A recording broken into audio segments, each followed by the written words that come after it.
They say you are what you eat, so I don't eat chicken feet. But I love me some of Grandma's pickled beets. Well, cut it up, put it in the pan, throw it over your shoulder and see where it lands right here in Farmer's Kitchen. Maters, taters, beans and corn, the cows in the barn and the sheep's been shorn, kids in the barnyard chasing Grandpa's chicken. Spices, slices, cuts and dices, gonna slash your grocery prices right here in Farmer's Kitchen. Help you grow your garden good with recipes to suit your mood. Try some grub you've never tried before. Smash it with a wooden mallet, gonna educate your palate. Right here in Farmer's Kitchen, in Tim Farmer's Country Kitchen. We're gonna cook something good now. Hello and welcome to the Farmer's Kitchen. We're the farmers. And what is this? Our kitchen. This is our kitchen. This is our real kitchen. You know what? It's that time of year when you're picking things out of the trees, you're pulling things out of the ground, you got your buddies trading stuff back. Mike's got all kinds of stuff coming out of the field over there. And we're gonna do what we naturally do. This is not anything that we had to make up because we needed to present a show. This is what we do. Right. Most recently, we butchered a cow, so we have a lot of hamburger. Yes, we do. So you know what we're gonna do? We're gonna have a lot of hamburger recipes. Yummy. We've got in front of us this beautiful bounty, even banana peppers. You know what we did last night? We were watching the meteor shower. That's right. And we got hungry and we saw banana peppers lying there. So here's some pictures. We deep fried some banana peppers in olive oil. That was At delicious. a low temperature. Delicious. You ate most of them. I only had one. I did eat most Yes, of them, you and it did. was delicious. So what happens when you have rhubarb and you have corn and you have pears? Well, you got to put them up. That's right. Preservation. There's some sort of preservation that has to happen. Now, over the years, preservation has made some happy mistakes. If you smoke something, you're preserving it. You're That's taking right. away some of those things that cause meat to rot. And you put in salt to preserve and smoke and sometimes sugar. And what happens?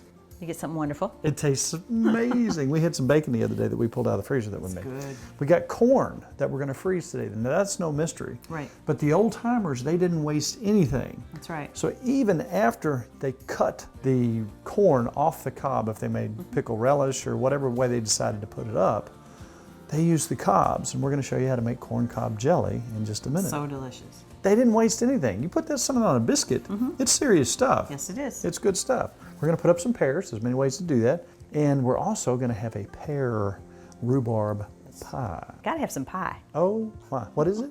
Pie. Gotta have some pie. Say, how you really say it. Pie. Pie. She Pears says is pie. I say pie. She says pie. First of all, let's get our corn going. And corn cob jelly. Now, this is an old-timey thing, but remember, lots of sugar, lots of pectin. That's right. Sugar can be a preservative. That's right. We're making jelly. So a lot of times people say, I can't believe you put all that sugar in there. It's an old-timey thing. You're not gonna eat the whole jar. It's a Maybe. guilty pleasure. Well, you might. Maybe. You're gonna eat just enough to put on your biscuit or whatever that is. Remember, this is jelly. That's right. This is not a salad. Well, I read something else where they took the corn cobs and after even they made the jelly, pulled them out, dried them, and used them to start fires. Like Yes.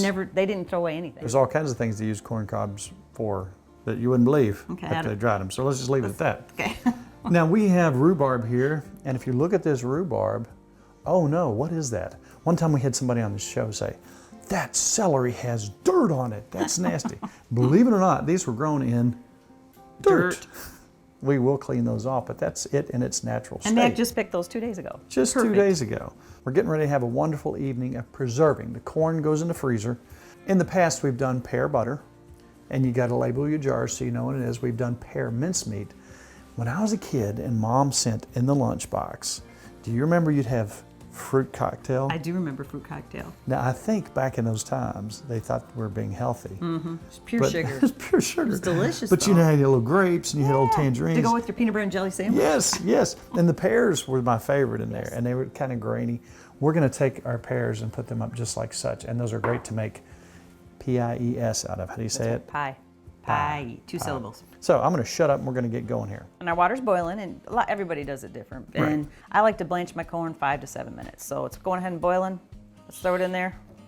Now, this is not the star of the show. No. The frozen corn. This is just frozen corn. Because we need cobs.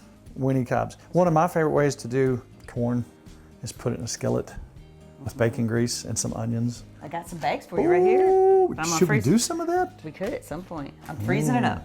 So anyway, that's my favorite way. So we're gonna let these go for 5 to 7 minutes. Then we're gonna cut those off, put them in the bags. That again is not the main thing we're showing off tonight. That's not the star of the show. The star is this little jar right here. That's right. Now a lot of people say they have trouble making this set up. Don't skimp on your pectin, don't skimp on your sugar. Right. And I put it in the fridge. You got to be patient. It is at first pretty loose. This has been in the fridge, and look at it now. It's beautiful. Yes, and we're gonna have some of that on a cat head biscuit here in a little while. All right, so our adequate amount of time has passed, and you're gonna pop that in some ice water. I am just gonna get them cold. You know, we used to do this as a kid. I hated when they said it. I think you did it too.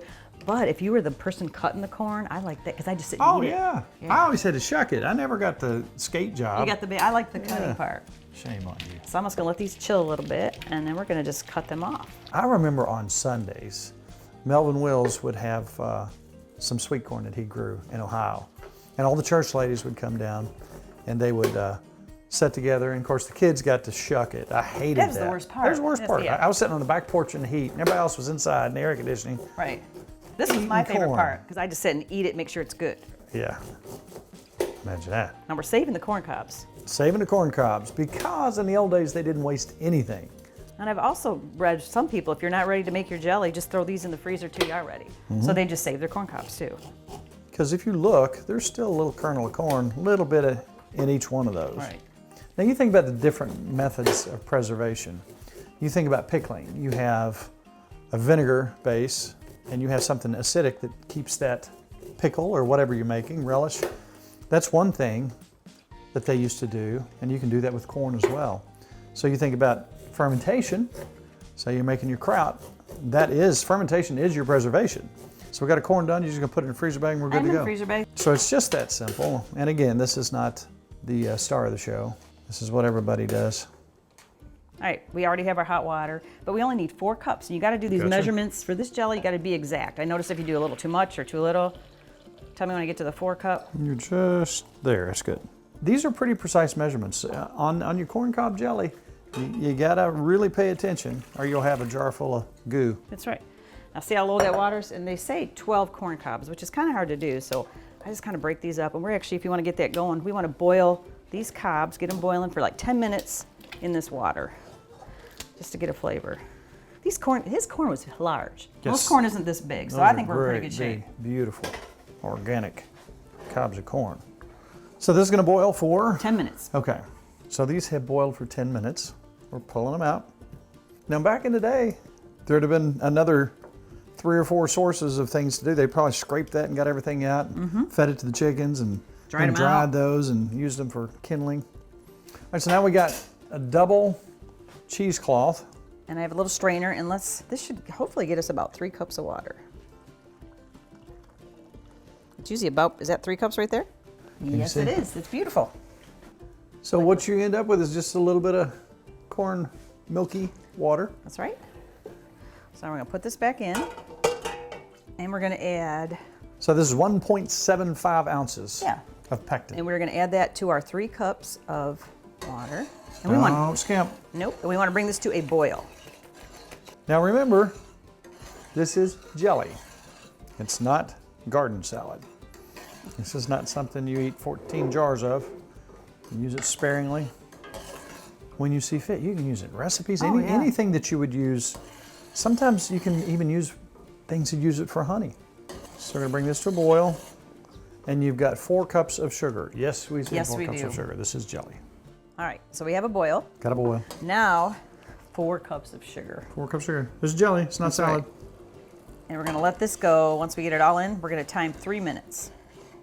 I love this on a fresh biscuit right out of the oven with butter on it. Yes. And this was in a lot of cabinets back in the days.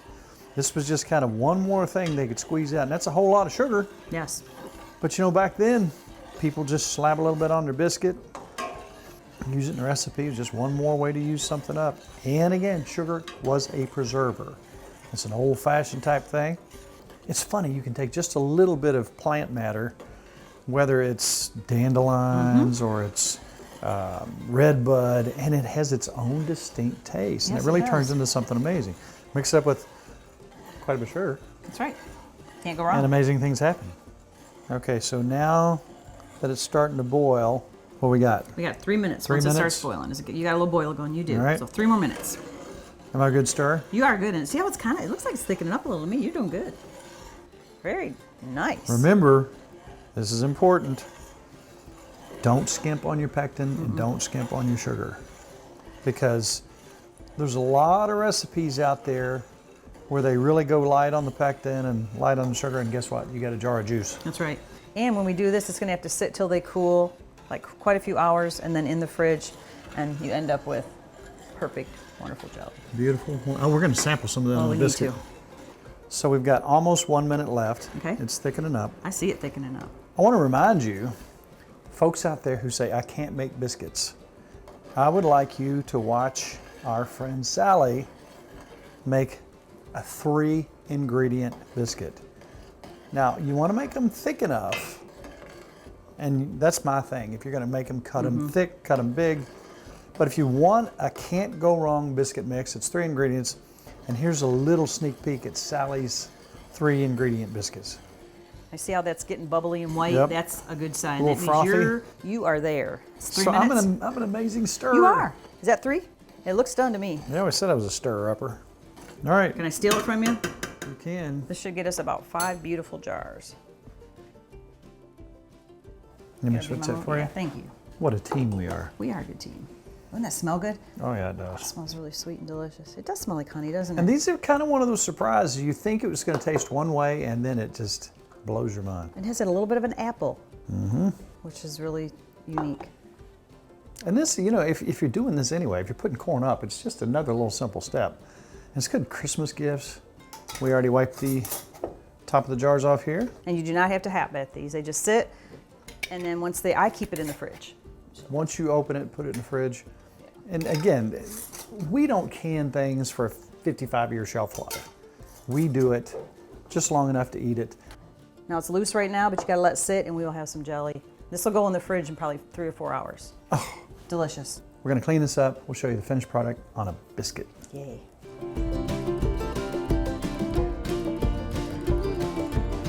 Are you excited? I am. You know what I like? Look behind you. I know Look what it. we got. Jellies and tomatoes, and Kelly made us some salsa. We got biscuits, we got pears. I'm excited. It's a fun time of year. Ooh, I can't wait to just eat this. And look at this. And look at that. You see how set up that is? That's beautiful. Can I just try a little bit right out of the jar? Well, sure you can. Wow. That is a honey apple taste, isn't it? Every time I eat it, I'm kind of surprised, How delicious because it it is. does have a little bit of apple taste. Corn cob jelly. I mean, it's just that easy. But if there are 2 things you really, really, really need to keep in mind, it is Gotta have that pectin, the whole box of pectin. whole box of pectin and The lots of sugar. Oh my. Isn't that amazing? Now again, I'm not gonna eat 5 jars of this, but I'm gonna put this away. I could just eat this with a spoon. Like, Be right back.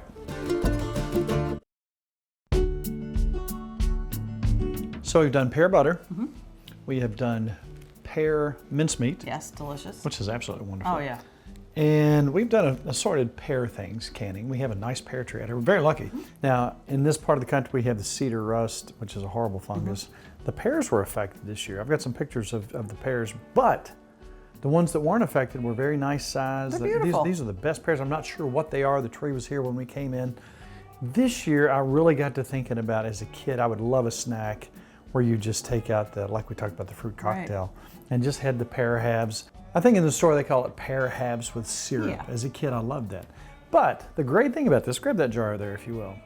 The great thing about this is when you prepare your pears, say you want to make a pear pie or a pear cobbler, they're already Ready to go. ready to go. And they're a little bit, you know, got the little bit of the mush going, so you don't have to Right. work so long in the oven. Now we're just going to show you how to do this on a jar-to-jar basis. If you have a few pears here and a few pears there, this is how to put them up. This will do 1 quart, what we're gonna do. Mathematically, just multiply if you have more. That's right. So I'm gonna start by peeling, and this little peeler works great. Isn't that a great little peeler? Yes. And the tree was so full of pears because of the ones we lost to the cedar rust. The ones that survived are really nice. Those are bigger than perfect. usual. Nice sweet pears. Now the most work is this, the peeling of these pears. Something you can do, now it's easy for us because we only have 5, is we have salt water here, and as you're cutting the pears, if you put them in that salt water, they last quite a while.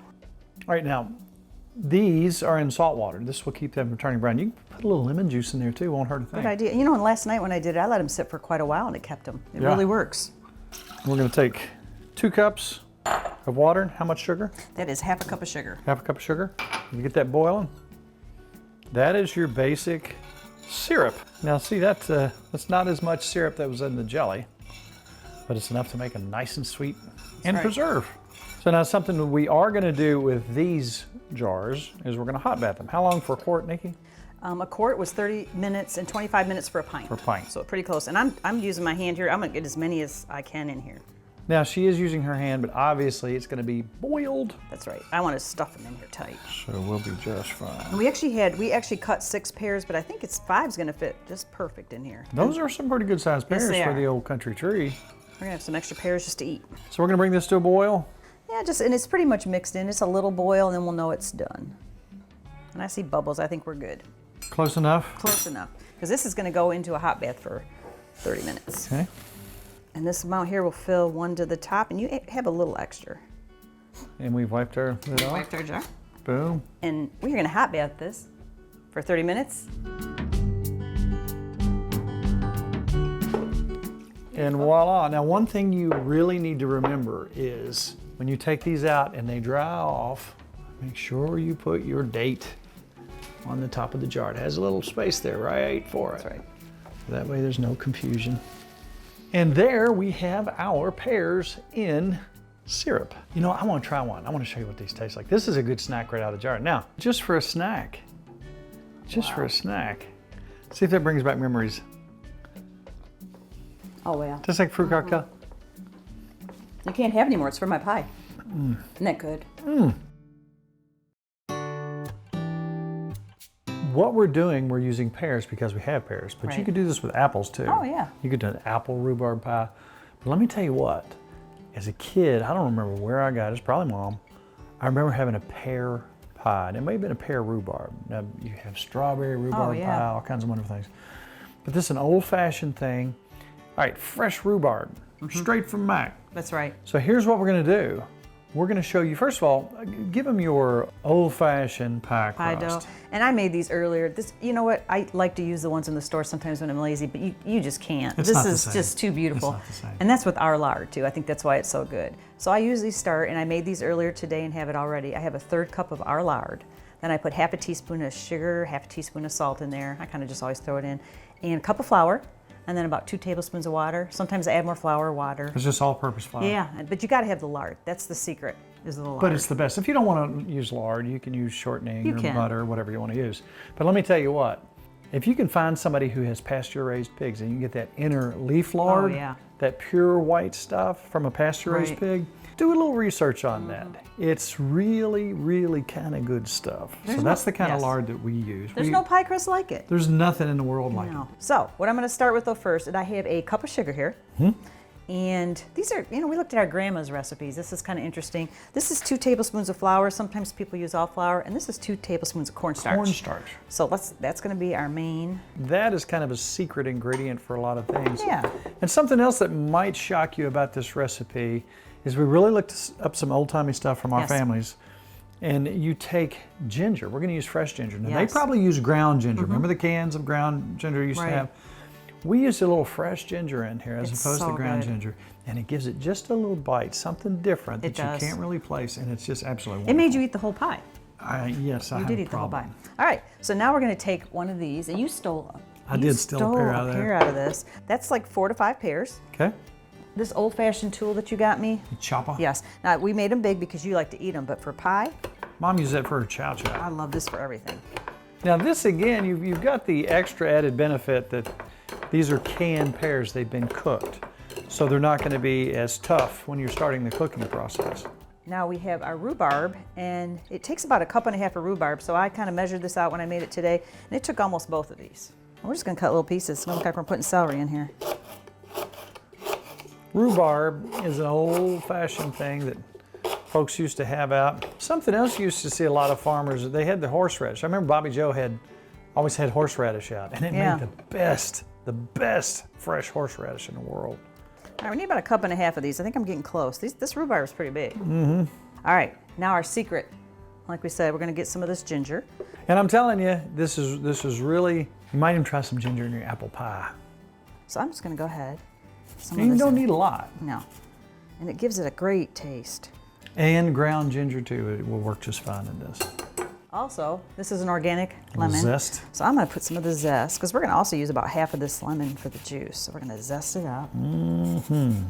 I am preheated to 375 because we're gonna let this cook 50 to 55 minutes. We're gonna see when it looks beautiful. What do you think looks good? And this is half, I'm gonna put half of a lemon. One more secret ingredient, and this was your good idea because we're in Kentucky. It's a little bourbon. That's right. Little bourbon. Got about a tablespoon. A little bit of salt. I forgot about my salt. Gotcha. About 1/4 teaspoon of that. All right. And we're gonna save our cinnamon egg for something else. All right, here's our basic. Do you have a spoon over there I can use? I do. Of yours? It'll be $1. All right. So now we're gonna just add this mixture here. Now say what was in your mixture again. Okay, I had a cup of sugar. I had 2 tablespoons of flour, 2 tablespoons of cornstarch. That's your thickening agent. Yes. Then I had, the cornstarch is wonderful. 1/4 teaspoon of that wonderful salt. We put some lemon zest, we put some ginger, we put some lemon juice, and some bourbon. Now we're gonna take this amazing, beautiful homemade crust that I think is amazing. I love it. It is the best in the world. And we're gonna add our filling. What is this you're making? This is a pear rhubarb This is a P-I-E. How do you say it? pie. No, Pie. that's how I say it. You Pie. say pie. Pie. Very Pie. proper. Now, cinnamon. Oh yeah. Beautiful. Now I've made a pie crust top earlier too because gotta have homemade. If you hold underneath, hold the bottom of that. Hold the for me. bottom? Yeah, because I'm gonna pull it off of I here. don't want to mess it up. It should be pretty good. Look at that. Okay, something Grandma always told me. Uh-huh. Got a blue egg too, because blue's my favorite. That's out one there. of our girls. I love them. I just want the white. Laying our little blue eggs. So this has been an exercise in the fall season. Getting ready.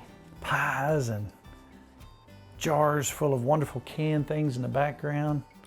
All right, I always like egg white, kind of makes it brown up. Some people put foil around the edges. I'm gonna just let it crisp up. I like it. And can you get one more favor? Can you get the sugar bowl out? Yeah. That's our finishing touch.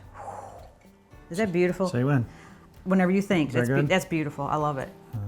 That's it. We're gonna let it cook for 50 to 55 minutes. You want me to open the oven for you? Yes, thank All you. right.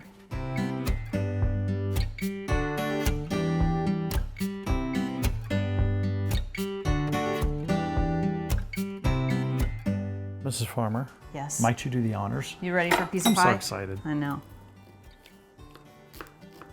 Take right out of the pie safe, didn't you? I did. Now that's that good crispy, crunchy crust. Oh, it's just old fashioned. Yes, it is. I'm gonna try to lift it up here. Are you gonna go first? I do. Actually, I snuck a little piece after we cut it. I've You already. worked harder than I did on this.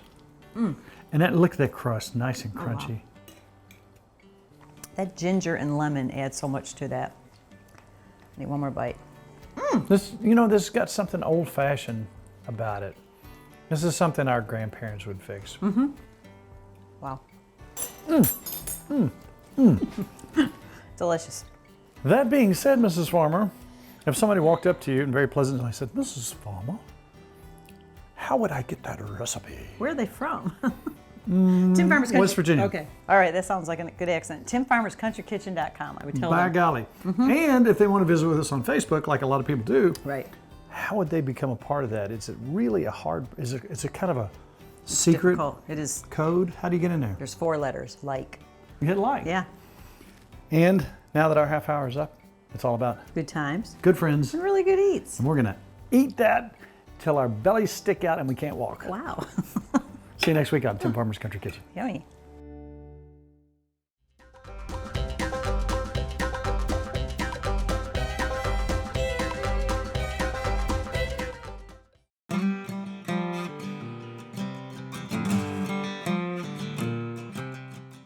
We have been catering for a lot of years, and I wanted everything to have a specific taste.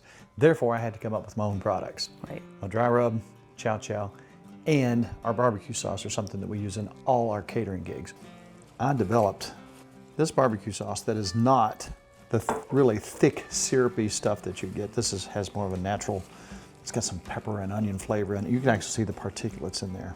You know, a lot of people are asking what we use our dry rub on. Now obviously, pork and chicken are two of the more common things. Also, we've been using on our corn on the cob with butter. That is, I'm telling you, this that's stuff wonderful. with potatoes is fantastic. So 40 years in the making, Tim Farmer's Country Kitchen Dry Rub.